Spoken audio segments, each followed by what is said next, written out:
Okay. I know, but they're better. But I can still hear better. All right. So we will pick up at verse 16, verse 17, I think, because we've finished that section. So remember that what we're dealing with now is we've talked about the Hear, O Israel, the Lord your God, the Lord is one. Now he's talking about when you cross over. Okay. And so he first says, when you cross over, make sure that you don't pity the people of the land. You take them out. Okay. Then in verse 17, he says, if you say in your heart, okay, well, these nations are greater than I. How can I win? Okay. How can I kick them out of the land? Yeah. And then God responds, you shall not be afraid of them, but you shall remember what the Lord your God did to Pharaoh and to all Egypt. Okay, so here's the idea.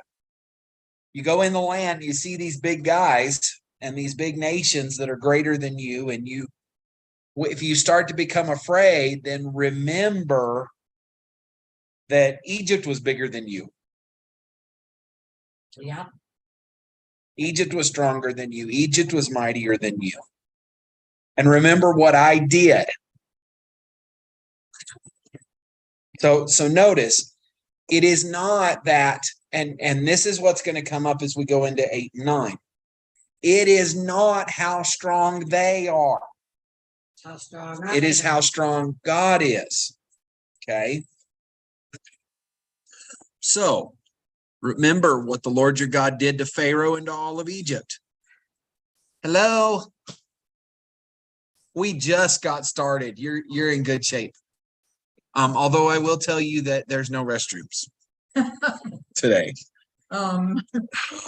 So frustrating. Yes. I guess at least it wasn't a funeral. Yeah. That's usually when we get it. But so chapter 8. Chapter 7, verse 17. So notice, as I said, if you're afraid of these nations, then remember what I did to Egypt. Okay. Remember the great trials your eyes saw. So let's go through them. First of all, we saw the Nile turn to blood. We saw flies. We saw frogs. We saw gnats. We saw Verse 19. hail mixed with fire. We saw darkness. We saw livestock die. We saw boils. And then finally, we saw the firstborn of every family in Egypt die. And so he says, when you get afraid of the people in the land, remember what I've done. Yeah. Because he's done great things. Mm-hmm. Okay. The signs, the wonders, the mighty hand, the outstretched arm. Now, understand that what God is saying, the picture that God is giving is the signs, the wonders, and then he says the mighty hand and the outstretched arm. And that outstretched arm is the arm of power. Okay. In a way, whenever he says my outstretched arm, it's an arm holding a weapon. Okay. My arm is outstretched against you. Okay. And that's almost always how that is used when God says that. My arm. Okay.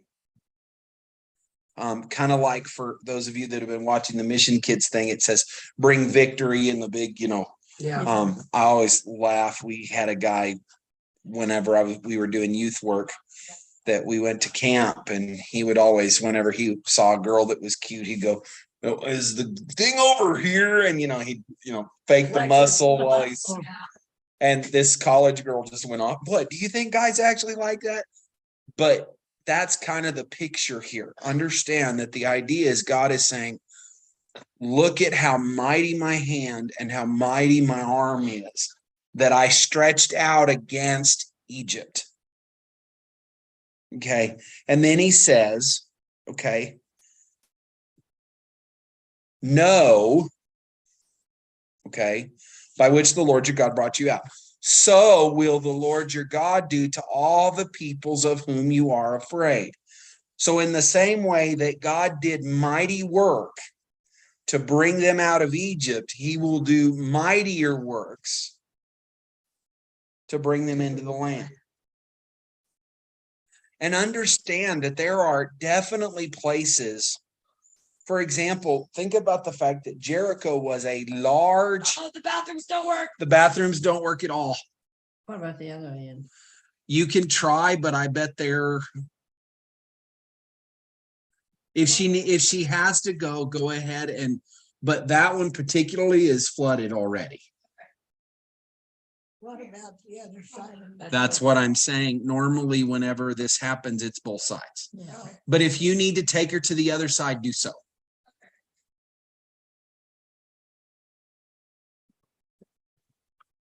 Probably let her pee.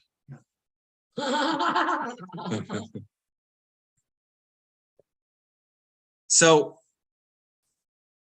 understand, okay. The idea is, moreover, the Lord your God will send, and this is an interesting way of saying this. The Lord your God will send hornets among them until those who that are left and hide themselves from you are destroyed. So the idea is, and it's not completely clear whether it's literal hornets or whether it's an idea of a figurative idea. But think about when you stir a hornet's nest. Mm-hmm. Yeah, that's not good. That is the picture that we're getting, is I will, like a stirred up hornet's nest, I will drive them away. Okay. Till even those that are left are destroyed. And hornets do that. They go after you until you're far enough away from where they Yep. are. Well, and then depending on the breed. So understand that the discussion of, so let's use this discussion, the difference between African and European bees. Yes. An African bee, what we call a killer bee, they will react to carbon dioxide coming out of your mouth. Really? And we'll see that as a threat. And that's why they're so dangerous, is if you get close to one of the nests, even your breathing can set them off, and they will chase you for ever. Right.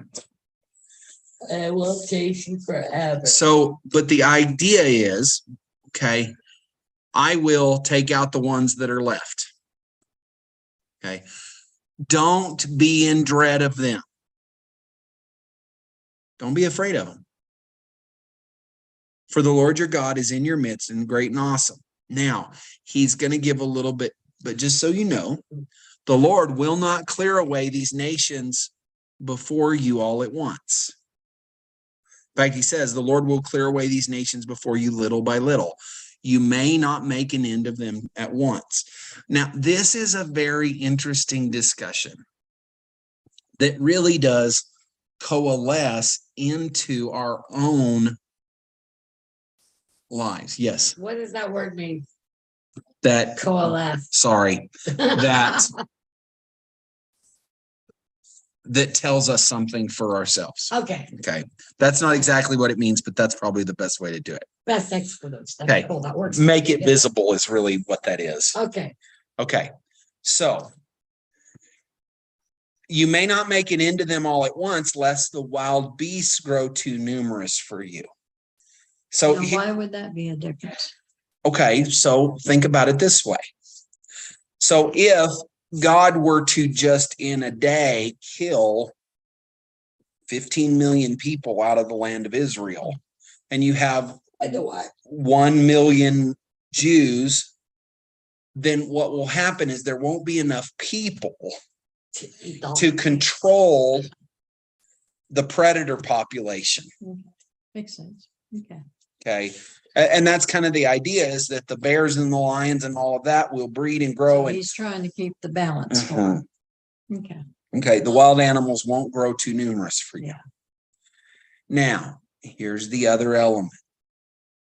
Sometimes in our own lives, we go, well, why doesn't God just get rid of everything at once? Yeah. I would go crazy if God did that. There is a level of that same element. that, and this sounds very strange to say it, but sometimes the struggle is important. And if God suddenly took away every problem you ever had, you wouldn't handle it well. Well, or that you'd get lax and Mhm. fall back into stupid stuff. So, Yeah. and understand, we would not understand what to do with that. Mhm. There is a deal within psychology, and I know this because Michelle talks about it some, but there is what they call the miracle question. Okay. And the miracle question is simply this: you have a person who is deeply struggling with something. And you go, okay, so if tonight a miracle were to occur, and tomorrow you wake up and all of this is fixed, what would it look like? Okay. Now, why is that question important? It's actually a very interesting discussion. Would it have to do with your personal outlook? Well, it is your personal outlook on the problem, but it is also this. It gives you a picture of what you really want to happen. Oh. Okay, so let's say you're having severe marital issues. Okay. If tonight you went to bed and a miracle happened and tomorrow morning all the marital issues are fixed. Oh, and you woke up perfect? Yeah. What right. would it look like? Okay. So then it does give a little bit of information, and occasionally you say, well, he'd be gone. Okay, that's not really, but let's say we would communicate well, we would talk together about how to handle the kids, blah, blah, blah. And that's what perfect looks like to me. Yeah. Okay. So then let's talk about how we get there. See, there is a level at which if we do not see and do not have to work towards a goal, things fall apart. Okay. There's a discussion within the idea of spiritual disciplines that says discipline without direction is drudgery. Okay. So let's use the story that is in the book. He's talking about a young boy, about 8 years old, who is in the middle of his guitar lessons. And oh, does he hate the guitar lessons? Okay. And an angel appears and says, hey, Billy, let me show you something. And he's transported to a arena, okay, a musical amphitheater. And sitting up on stage is this guitarist, and he is incredible. His hands seem to sing on the strings of the guitar, and he plays music that's so lovely. And the little boy is like, oh my gosh, I wish I could play like that. And you know, all of his are clunky, and this guy, it just looks effortless. And the angel goes, that's you in a few years, but only if you keep practicing. Okay, so now guess what? He now has direction of a goal for what he wants to be. Yes. And while it doesn't make the practice easier, no, when it gives him something to work for. When you have a goal, it stops being drudgery. And so in a way, that's what God is doing. He's saying, look, it's not going to be all cake and ice cream, and it's not just suddenly going to be all fixed. You're going to have to fight to get there. But I'm going to be on your side, and I'm going to give you victory. Now, you may ask, and this is part of this discussion, why can't God just fix it now? Why do I have to struggle through to find the answer? Right? We all have asked that at some point. Why doesn't God just fix it? Okay. I was talking to a group for Emmaus, and we were talking about every once in a while, and it is not uncommon that you get somebody who gets up to give their talk, and they talk about how they were into drugs or alcohol or smoking or whatever it was, and God came and just fixed it. Why not me? And they never had a desire for it again. Okay. And one of the things that I told this group, I said, that has not been my experience. My experience is I've had to fight for every bit of ground I gained. Now, which one is God moving? I think both. They both are. Okay, now here's the funny part. I think there is a level of truth to this. If God just took away our desire for whatever it was, just like that, then it would leave an empty space that we would fill with something else unhealthy. The wild beasts would become too numerous. Okay. So, but it says, watch, but the Lord your God will give them over to you and throw them into great confusion until they are destroyed. Now, something that you will see, it is not always true, but it is often true. How many times do the children of Israel walk into battle, and right before they get into the battle, the entire army they're up against suddenly starts killing themselves? Yes, I love those verses. Okay, so what has he done? He threw them into confusion so that, understand that Israel during their time of conquest beat armies 2 and 3 times their size of them and didn't suffer any losses. Because God put them into confusion. Now, what happened when they weren't obeying God? Oh, dude, they got sacked. They got right down. they got their hind ends handed to them. Yes, they did. Okay, but understand, I will fix it, but it's going to be a slow process, and you're going to have to be obedient. By the way, that is the other thing that we learn within the story of Scripture. The other reason that God handled it slowly is as a test for them. He goes, well, you're not going to take these guys out of the land yet because I want to see how you handle them. And what did they do? They would fall into their ways. Yeah.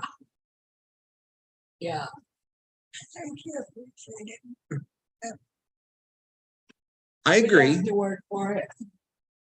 Although I think that there is a side to the other way. If you have come to the point where you have lost all hope and God takes care of it, I think that there is a level of incredible gratitude. But I think that God is such a wise and all-knowing, he knows which one you need. Yes, he does. Okay, so verse 24, he will give their kings into your hand, and you shall make their name perish from under heaven. Now, what does that mean? You kill them, you kill all their descendants. Right down to the babies. That would be hard, but. But it goes on. It says, no one shall be able to stand against you until you have destroyed them. The carved images of their gods you burn with fire. You don't covet the silver or gold that is on them or take it for yourself, lest you be ensnared by it, for it is an abomination to the Lord your God. Now, watch, because this is an incredible discussion. They were able to take some treasure from some of the cities. But here's the idea. If it was molded into the form of an idol, they were to destroy it utterly. It was on the idols. Which makes sense because I believe wholeheartedly that objects and things like that can have spirits attached to them. Well, like negative stuff. Here's the funny part. The New Testament disputes that. Really? So understand that one of the big things that the Jews really kind of threw a fit about in the first century was that you would go to the market to buy meat, and the meat that was at the market that earlier that day had usually been sacrificed to an idol. Okay, so you went to go get your rib roast for whatever, and it wasn't kosher. Well, it might have been kosher meat, but it had wasn't been, kosher because it'd been sacrificed. it'd been sacrificed. So they had gone in and they'd sacrificed this animal at the temple of Athena, and then the leftover meat that wasn't used in the sacrifice, they'd take and sell. And what Paul says is, remember that an idol is nothing. An idol is an image. An idol has no value, no worth, no power of its own. But one of your brothers might believe that it is wrong to do that and that you're worshiping that idol when you eat of it. And so if that's what he believes, you need to refrain. And so here's what he actually says. He goes, here is Paul's recommendation. Don't ask. Don't ask. Okay. So somebody brings out a roast. You eat it. Now, if he brings out the roast and said, I was lucky today, this was the prime offering to Apollo this morning, then you don't eat it. If you know it was sacrificed to an idol, don't eat it. Not because there's something wrong with it, and Because it might make your brother fall. but it might make your brother fall. By the way, Jesus says the same thing. Jesus goes, it's not what goes into your mouth that defiles you. It's what comes out of your mouth. And isn't that the truth? Uh-huh. Like, we have such wicked tongues. So, but understand that at this time, and this is one of those very interesting discussions, what is God really dealing with? A bunch of children. He's dealing with a bunch of toddlers. And so some of the rules he gives are rules like you would give to a toddler. Right? Right. There are things that you would, that depending on your level of experience and your knowledge, I'll give you a good example. What do they tell you about wild mushrooms? Don't eat them. Why? Because it is very difficult to tell whether a mushroom is a safe variety or a deadly variety. However, if you're a botanist who spent 35 years studying mushrooms, guess what? They're safe to eat. You know which ones are good and which ones are bad. Yeah. The same thing is true with our kids. There are blanket rules that we give them when they are young children that we slowly back parts of it off on. Yes. As they mature. Like, don't touch the hot stove, actually stay out of the kitchen while I'm cooking. All that kind of stuff. Now I can't get my kid in the kitchen. But never sit in a running vehicle. Oh, yeah, that too. Don't touch, okay. And there are those type of rules. Okay. And sometimes you go, once they're a little older and they are now, maybe an even better example. There are movies that you don't let your kid watch when they're 7 or 8 that are perfectly fine when they're 13. And now let me make sure you understand. There is a time in life where a child is unable to understand the difference between fantasy and reality. Yeah. And so there are movies that are perfectly fine movies that are not safe for a 7 or 8 year old to watch because he can't determine the difference between fantasy and reality. I have a problem with talking animals for little kids. Mm-hmm. Understand. They Hattie and me would think dogs could talk. Mm-hmm. Well, when the girls were little, that Dora, Dora the Explorer, and she was friends with the snake. And I said, Beverly, that's teaching them that snake is friendly. They're going to go out there and think that rattlesnake's friendly. Yeah. Yeah. And I said, that's not good. I wouldn't let them watch it that much. There are things that you can do in that because there's one that is Talking Dogs that has incredible redeeming social value and all of that and teaches wonderful things. And what you do is you talk to them and say, you do understand that dogs can't really talk. And there are some of those type of things, but I'm trying to think of one. Maybe a good example is this. So there has been a massive movement within the church about the Harry Potter books because they deal with magic. Okay. I love the Harry Potter book. I'm not going to let my 7 or 8-year-old boy or girl read those. Guess what? I've read them all multiple times. Okay. My teenage boys have read them. Why? Because they can, at that point, understand that this is somebody's imagination. Yeah. And magic isn't Real. And Hogwarts isn't real and all of that. And okay, same thing with Star Wars. Now we laughed so much because Hannah and Drew's 20 years old, and we get a call from Hannah going, "Did you know your son's never seen?" And I think it was one of the Harry Potter movies. And then he told me that you told him he couldn't watch it. Well, we told him he couldn't watch it when he was 9. So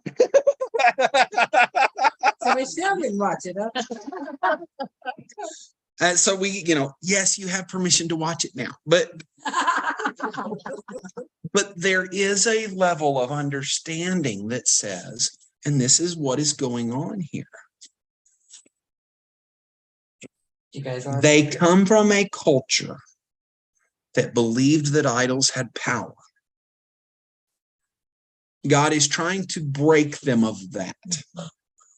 And so he says, look, just stay completely away from it. It's like dealing with a toddler. Never touch the stove. Right? Because with a 2 and 3-year-old, a 4-year-old, or whatever, it's never touch this. Never touch. When they're 12 or 13, it's, hey, see that light right there? That means that the stove's hot and you need to not touch it. Yeah. Right? And when they're. But a 3 or 4-year-old doesn't compute that light means it's hot. Yeah. So you just tell them, don't touch it. And then you get those when you say don't touch it. Well, but that is a part of that. Touch it to get burned. A natural consequence. Yeah. Yeah. Okay. Yeah. I still laugh at the fact that Mom has told this story. One of my brothers decided he was going to run away from home. And she goes, okay, just don't cross the street. So he walked around the block a couple times and then decided he was hungry. Because Mom told him not to cross the street. And look at him listening like a good boy and not crossing the street. But I've been gone. For a little kid, it's don't cross the street. Yeah. For a older kid, it's look both ways before you cross the street. Before you cross the street. Then when they get a little older, it's make sure there's not a car coming. It's the instruction is still there, but it shifts a little as they get older. You lay a little more responsibility on them. to make the decision. But in this case, it is you will not touch it. You will not mess with it. You will not melt it down so you can get the gold. You will hate it and burn it. Okay. So then in chapter 8, he goes on and he says, the whole commandment that I command you today, you will be careful to do. Okay. So notice what he's saying. Everything I'm about to command you, everything I have commanded you and that I am about to command you, you be very careful to make sure you do it. Yeah. I think I would be very careful to make sure Okay. I did it. Why? Well, that you may live and multiply. So that I can bless you. And that you can go in and possess the land that the Lord swore to give to your fathers. And you will, and wait, here's this word again, remember the whole way that the Lord your God has led you these 40 years in the wilderness, that he might humble you. So watch. The 40 years in the wilderness was punishment for their sin, but it was also to humble them. Now, how does that work? To make them rely on God. Okay, so let's make sure we understand. Humble does not mean no strength. Doesn't mean weakness. It doesn't mean any of those things. Humility means to rely, is to set your way aside and to rely on someone else. Okay. So guess what? In Ephesians later, a wife submitting to her husband is not because he's stronger or more important or any of those things. It is an act of her humbling herself to be under his authority. That's what it is. For as much as we don't, it's not liked, that's what it is. Yeah. Okay. So I made you wander in the wilderness and made it where I provided for you and that you weren't able to provide for yourselves, so that you would learn to trust me and to test you to know what was in your heart. Okay. To see if when the chips were down, you would trust. Now, guess what? That's the whole discussion of the 40 years, because what did God learn when they got ready to go in the first time? That those people were unwilling to trust him. So, okay, then I guess you don't get to go in. And it's funny that, I mean, do it, but as many times as he's helped them, showed his strength, still. They fail to trust him. They fail to follow. Okay, so understand that the idea, okay, whether you would keep his commandments or not, and he humbled you and let you hunger and fed you with manna. Okay, so this is the idea. It does not mean that God made them hungry all the time. It meant that their food was reliant on God's grace and mercy. I let you hunger and let you be in a place where there was no food apart from my provision. Okay, now watch whether you keep his commandments or not. So every morning go out, gather up a day's supply of manna. Don't keep extra. Don't keep extra. So guess what? Every morning there was manna supplied. Yep. But they hungered for something other. They Yeah, did. they got tired. And God provided that on occasion.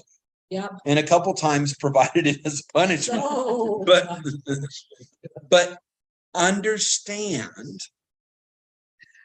that the idea is that he made their food reliant on him so that they would follow. But then it goes on, it says, so he fed you with manna, which you did not know, nor did your fathers know. He fed you in a way that neither you nor your fathers had ever seen before. yeah. And manna does not exist now, does it? No. We've never seen it. Interesting. There is a discussion that says that maybe the children of Israel during these 7 years of the tribulation may be fed with manna again, but we don't know that. Yes. Well, I don't want to stick around for tribulation to find out what it is. That's what I thought we were going to be God for tribulation. The tribulation is God's final attempt to reach the Jews for To himself. reach the ones who haven't. Okay, So there the will be. believers are going to be gone. Yeah, right? you don't get to taste manna. So I'll pass on the manna for that thing. that is what I believe, but there is, okay, That's there's question there. But we know from the way Revelation speaks of it, or at least I believe in the way that Revelation speaks to it, that sometime very early within that 7-year period, there's going to be a mass coming to Jesus of the Jewish nation. They're going to suddenly recognize they've missed Messiah. Okay, in fact, there will be 144,000 Jewish evangelists. Wow. Running around the world for that 7 years. Well, somewhere about 3.5 years in, the Antichrist is going to make himself fully known, and he's going to try to wipe out the Jews and the Christians, because there will also be believers during that time that come to faith during that time. Yeah. At least that's my belief. Okay. Now, let me make sure you understand. Every world power that has clearly been part of the enemy, okay, has done something very much in common. Attack the Jews. Mhm. Okay, so let's deal with two real quick in the last century. All I know is the one, Germany. There's another. Who? Russia. I was gonna say Russia, but So, I wasn't sure. Let me be completely fair in how I say this, and this is a TV show. I thought it was very funny that they said this. So there's a man born in Austria and a man born in Poland within a couple of years of each other. And the joke was from the TV show is, so Joseph, you're going to be the most evil man alive. But there's this guy named Adolf who was born in Germany, and he's going to try to be the most evil man born in history. Joseph Stalin and Adolf Hitler both killed millions of Jews. Now, the funny thing is, in our own culture, sometimes we are not given the information about Stalin because Russia was our ally in that war. Oh, so we're not gonna swing no money at Russia. But Hitler killed 6.5 million Jews Yeah, I know. in the Holocaust. When Russia took over Eastern Europe at the end of World War II, then Stalin began another epic purging of the Jewish people and people that were, so there is a place in Revelation where it talks about kingdoms. Okay. And when it talks about these kingdoms and it ends with the discussion of Antichrist, that is, he's the last of them. Okay. If you're looking at it and you look at it from a point of world history, you can see who all of them are. Okay. Assyria, Babylon, Persia, Greece, Rome, Nazi Germany. Okay. Now, here's the fun part. What was the name that Hitler tried to call Nazi Germany? Was the Third Reich. Oh, yeah. What that meant was the Third Rome. Oh, and I've seen a documentary about how He was equating himself as a continuation of the Roman Empire. Yes, he was trying to make grand okay. Before he died. So there's a lot to that, but the idea here is, okay, that when you look at those nations who are really considered the most evil, there is always some level of direct attack against the Jews. Gotcha. Okay. So Assyria sacked the northern kingdom. Babylon sacked and destroyed the southern kingdom and brought them into exile. Persia brought them back into the land, but you also have Haman and his attempted purge of the Jewish people. Then Greece, you have Antiochus IV, who outlawed the Jewish religion and sacrificed a pig in the temple, which you don't do. Then Rome sacked Jerusalem the second time and sent them into what basically amounts to a 1900 years scattering. And then you go forward and you find that throughout all of Europe, and we have to understand that this is the case, that throughout Europe from about 70 AD till about 1948, really, and even a little past that, Europe basically considered the Jews as dirty and worthless. And okay, now why? Well, because in 326 AD, the Roman Empire became the Christian Roman Empire. Okay. And as the Catholic Church became more powerful, they began to speak ill of the Jews. Well, they're the ones that killed Jesus. They're the ones that killed Jesus. They're the ones that It was killed the Jesus. Romans. Okay. We're being technical. But when you get forward, and let's make sure we understand this, when you hit 1939, 1940, 1941, the Catholic Church in Germany were completely on board with the Holocaust. I believe that. Completely on board for the most part. Now, there were some within, and if you ever look, there was a Christian minister who died in prison because he attempted to assassinate Hitler. He's part of a group that was trying to kill Hitler and get rid of him. But for the most part, the church was supportive of all of that. Okay. The Jews are God's people. And watch, when you're God's people, those who are not God's people will not love you. By the way, we're seeing the same thing within Christianity now, right? More and more, Christianity is becoming a pariah in our culture. Now, the other thing that's happening is that many who call themselves Christians are moving out of true Christianity and forming this socially acceptable version. Yeah, I know. Okay. But guess what? Even those, what do they do now? If you're still part of following this to the letter, then you're out of touch, you're backwards, you're Whatever, yeah. right. You're closed-minded. We need to be open to our culture so that we can win people. By the way, when we sacrifice Christian doctrine to closer meet our culture, we lose the ability to win them. Because if it doesn't add up to this, it's not real Christianity.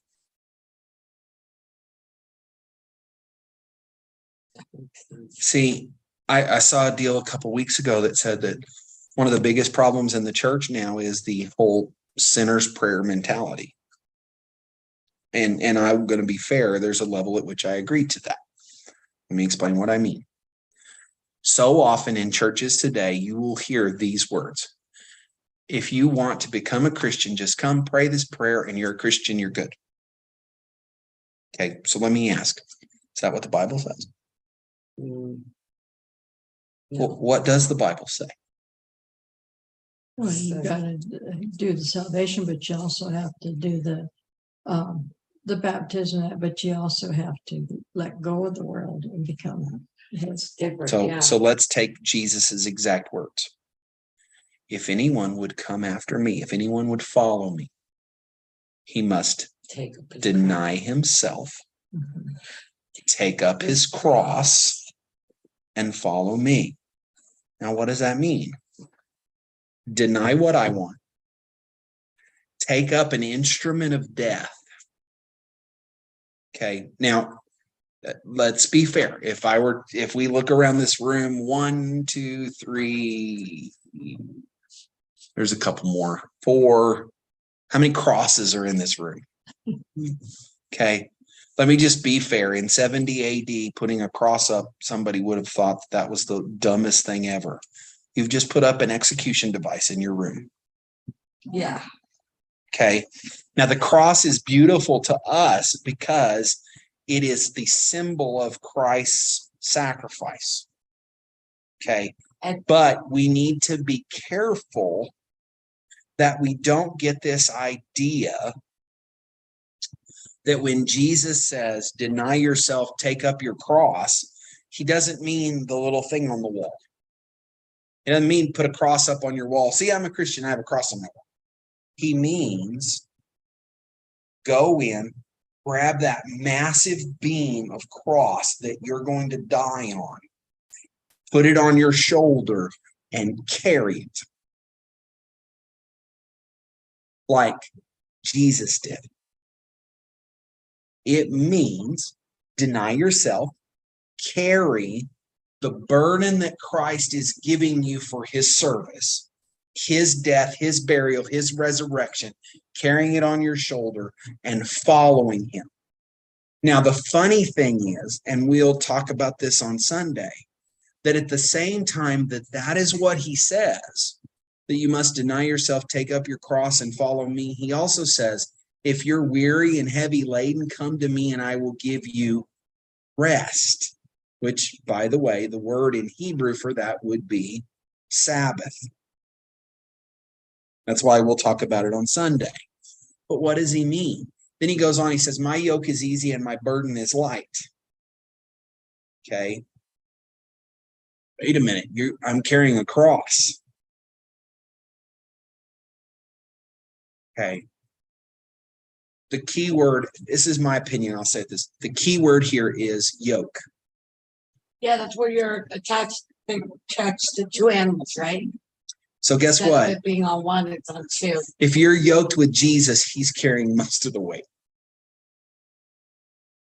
Your burden is light because he's carrying the weight. But we need to make sure that we don't get confused with this easy, no-cost Christianity. But that is what, by the way, let's make sure we understand. That is what these groups that have fallen completely out of biblical theology believe. Well, I prayed the prayer, I'm a Christian. It doesn't matter that I'm living in a way that God would go, no. I can live however I want. I've got my fire insurance. Doesn't work that way. It doesn't work that way. But that is part of this discussion. And notice how, and I know we're running low on time, but I want to finish this section. Okay. So he humbled you, he let you hunger. Okay. But man, so notice now, suddenly here comes the verse Jesus uses against Satan. That man does not live by bread alone, but man lives by every word that comes from the mouth of the Lord. What verse is that? Verse 3. Okay. He humbled you, let you hunger, fed you with manna. You did not know, nor did your fathers know, that he might make you know that man does not live by bread alone, but man lives by every word that comes from the mouth of the Father. That is the verse that Jesus uses when Satan goes, well, turn those rocks into bread so that you can eat. Because, well, man doesn't live by bread alone, but by every word that comes from the mouth of the Lord. But then he goes on, he says, your clothing didn't wear out and your feet didn't swell. Can you imagine walking everywhere for 40 years and your feet not swelling? No. I mean, I'm young and my feet swell when I walk 3 blocks. Well, maybe not that Okay. way, but So then he goes on, know then in your heart, so know inside, as a man disciplines his son, the Lord your God disciplines you. Okay. There is discipline involved in being a follower of Jesus and being a follower of God. Now, here's why he says this. So you shall keep the commandments of the Lord your God by walking in his ways and by fearing him. Okay. So the idea is fairly simple. As you were wandering and as things were good because I was taking care of you, but things were not incredible. Lynette.